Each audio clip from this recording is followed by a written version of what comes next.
सङ्काशं काश्यपेयं महाद्युतिं तमोरि सर्वपापघ्नं प्रणतोऽस्मि दिवाकरम्।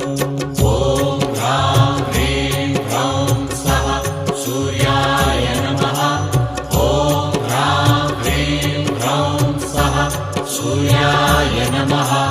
जपाकुसुमसङ्काशं काश्यपेयं महाद्युतिं तमोरि सर्वपापघ्नं प्रणतोऽस्मि दिवाकरम्।